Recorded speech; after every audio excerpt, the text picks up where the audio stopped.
Good morning, everyone. Yesterday we couldn't record much more because, we were doing other things and trying to recover, like, from the sickness that I have. Today I feel a bit better. My left ear is popping every time I swallow or when I drink something. It's very annoying. I hope it goes away. Normally it's because there's some air stuck, the Eustachius tube that connects the throat with the ear, as far as I know. But yeah, it should naturally be resolved with enough chewing and yawning. But yeah, a bit off topic. I thought we can show you a bit where we are staying. It's a small room that has all amenities that we need. So let's take you around. So we are at the dining table right now. Those are the beds. And over there is the kitchen. And inside there is the bathroom with a walk-in shower. As you can see, it has a curtain. And yeah, forgive me for not walking into the bathroom, but I just feel a bit tired. And over there is also a sink with a mirror. And yeah, it has windows with mosquito nets, so it's pretty nice because tonight was a bit warm and you could just open the windows, no mosquitoes come in, and it stays fresh inside.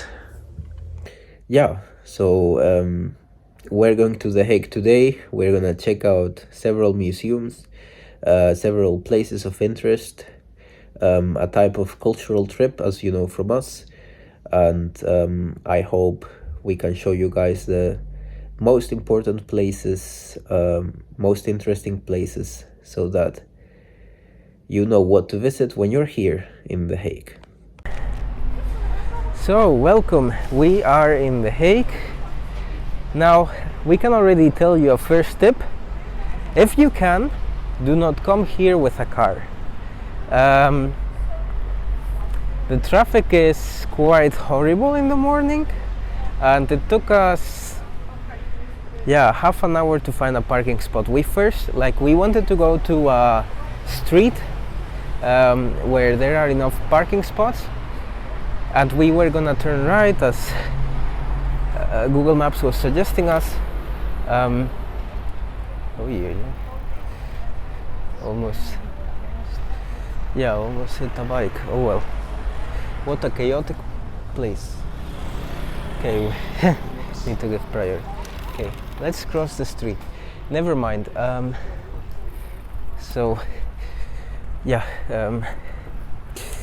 We first found a spot, then we were first gonna go to some street, but there was some construction site that was not announced on Google Maps, so we couldn't turn right. And then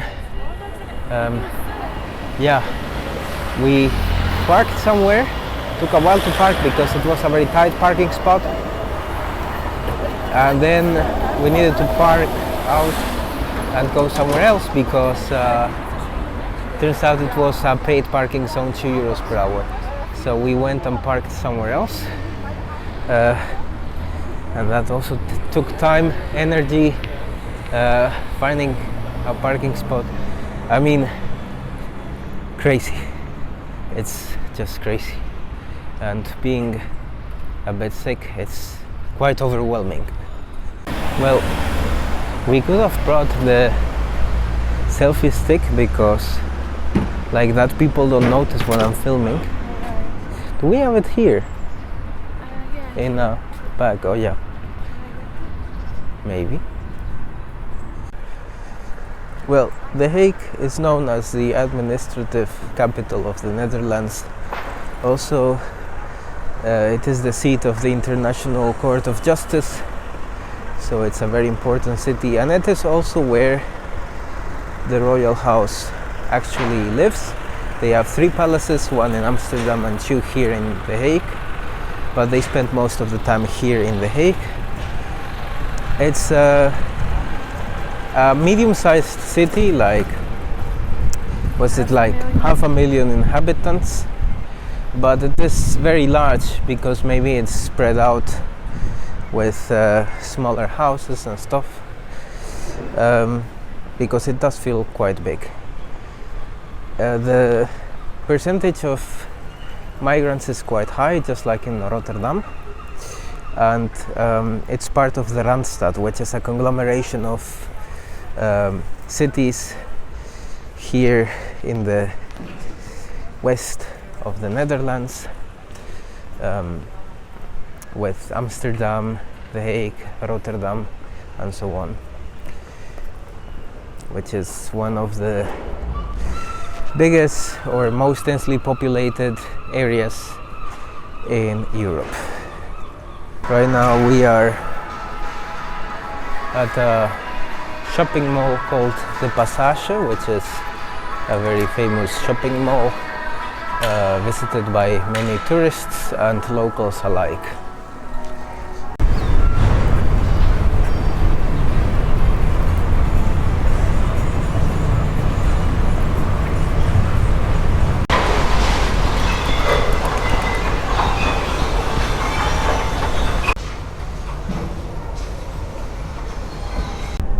So we are at the Maurits house.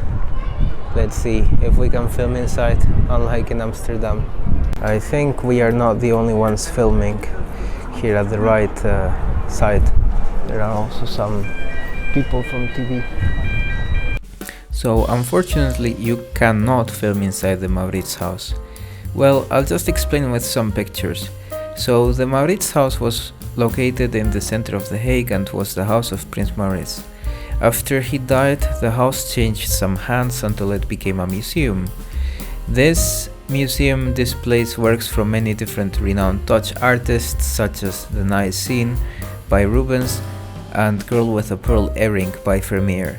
As an interesting fact, there is a controversy about this building because Prince Maurits has a colonial past of trading slaves.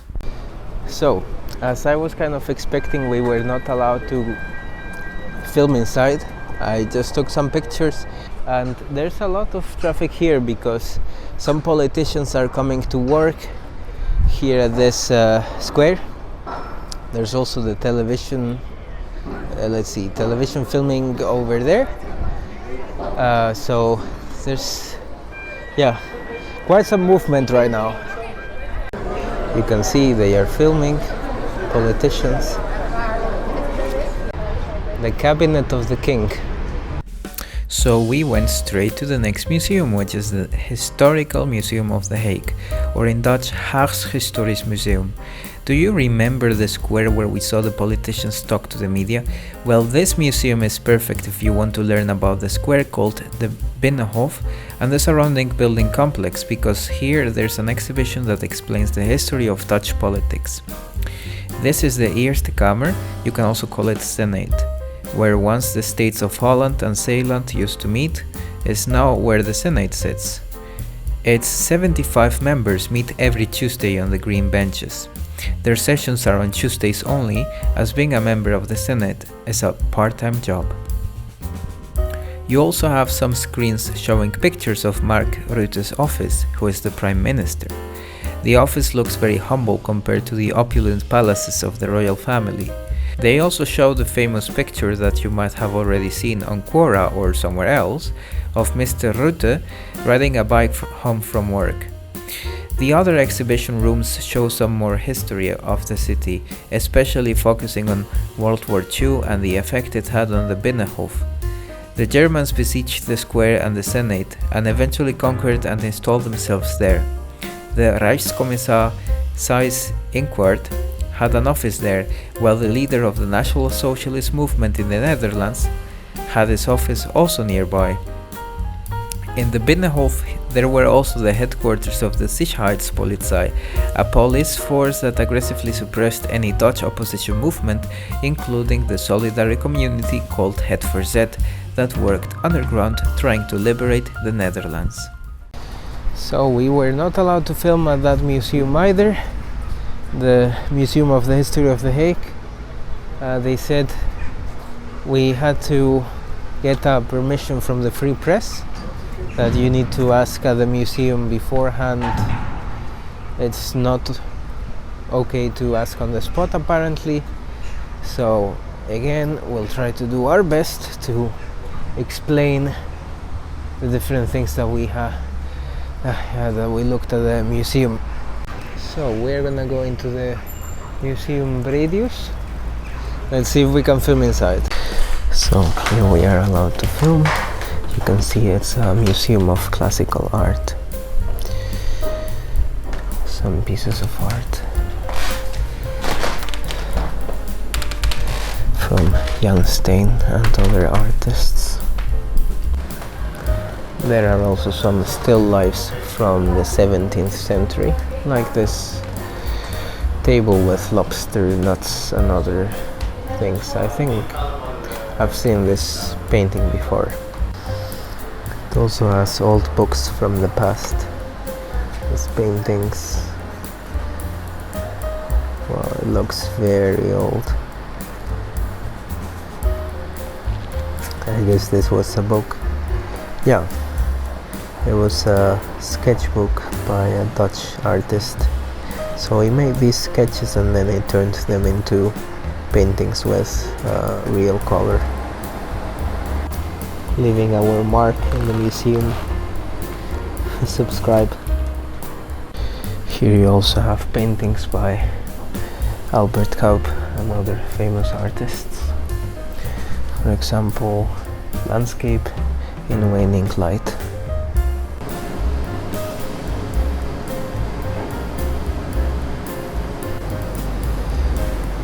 Many museums here have a very artistic, classical style.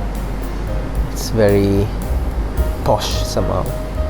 It's like in Paris or something you would find something like this.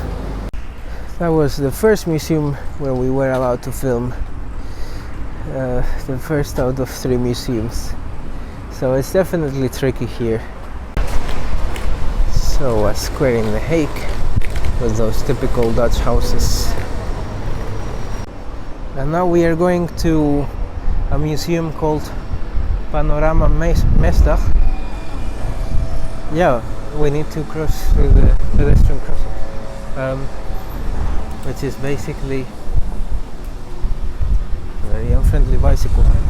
It's basically just a big image, panoramic image that you can check out and you feel like you are on the beach or something. And this is the palace where the King of the Netherlands works.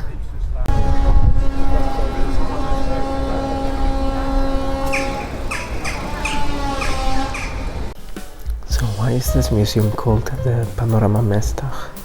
Well, panorama because there's that panoramic image and some room inside, but apparently it also has other types of paintings from a painter whose name was Mesdag.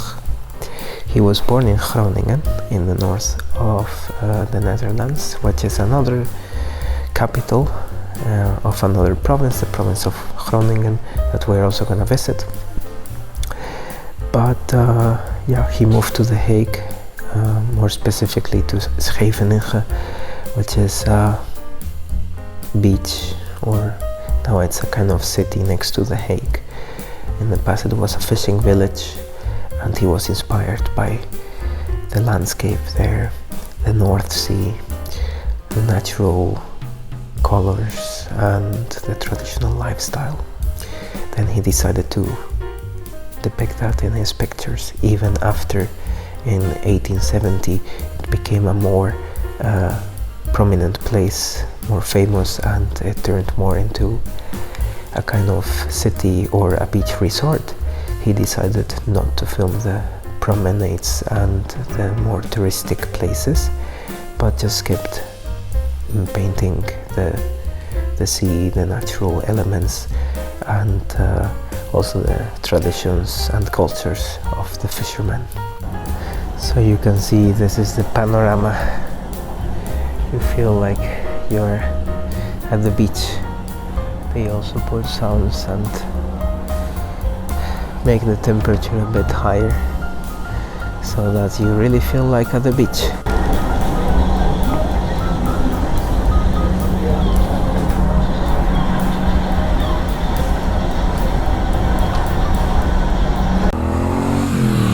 So that was the Panorama Mesdag. Yeah, now we are going to the House of the Book, where we're gonna learn about the history of books and writing. Sounds quite interesting.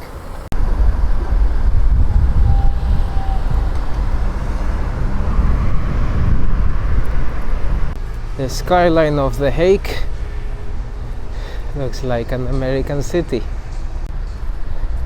I really must tell, if it wasn't that we booked in advance and that cancelling the reservation was not possible anymore, I think we wouldn't have come here. It's really a fight. Like, for me it's really difficult to do all of this, all the walking and going to places and doing so much sightseeing while I'm sick. But yeah, it couldn't be cancelled, so we need to do it. So we are resting a bit at the park, the garden of the Museum of the Book, because it's crazy. Don't go to big cities or do any sightseeing when you're sick. You get even worse. We are a bit surprised that it is not about the history of the book, but rather it's an art collection. This is all art from the antiquity, those Greek Roman vessels and keys and so on. The statue of a Roman legionary with the stab of pharmacy. Aristotle, was it? As a clock. Showing many books in early books and the This is the oldest Western written piece. It's a Bible from the 9th century written in Italy in Latin.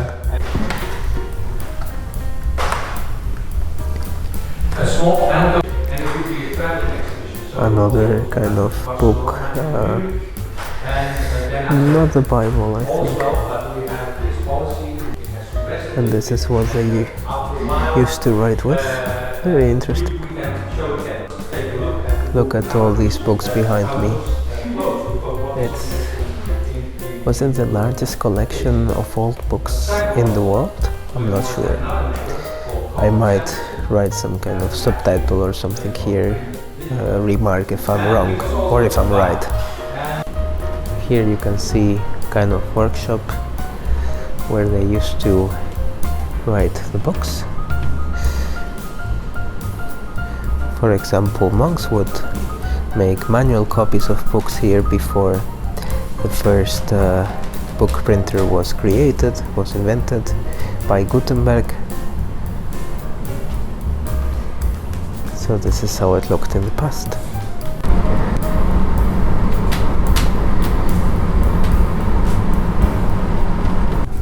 You can see then they used these kind of letters to make copies of books in machines like that, and books became more accessible to people, and then the Catholic Church got angry.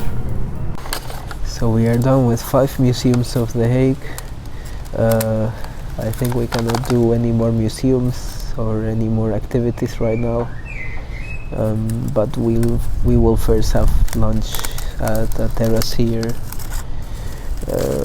belonging to the House of the Book. We brought our own lunch, so we're gonna eat that.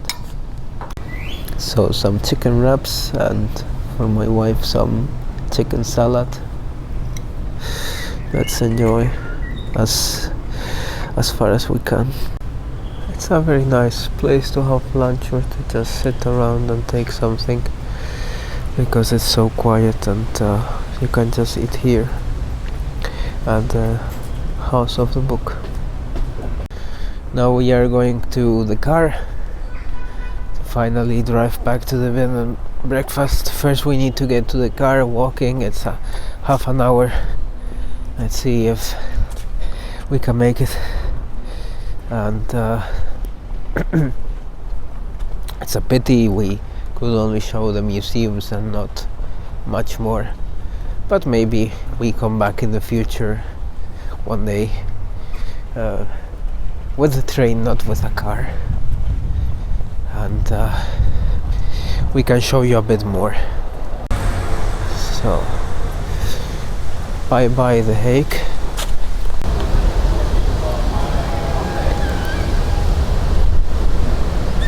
So that we also film a church. This is the cloister church next to all of the embassies on the Lage Voorhout Street. So we had a very crazy, dangerous encounter. I almost got kicked during a street roll.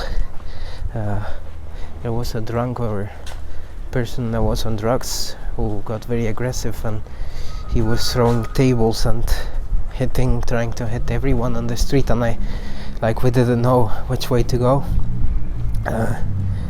I just went through, and he almost kicked me.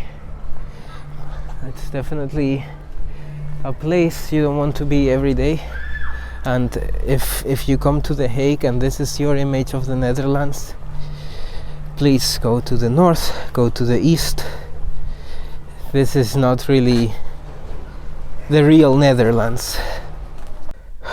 So we are back at the car. It feels like a second home. Oof, thank God there were no broken windows or any scratches. And we can say, check, The Hague is done. Tomorrow we'll try to do Utrecht. If I feel very sick, then we'll just go home. We are so glad we made it to the bed and breakfast. It's just an amazing feeling, something you cannot describe. I don't know.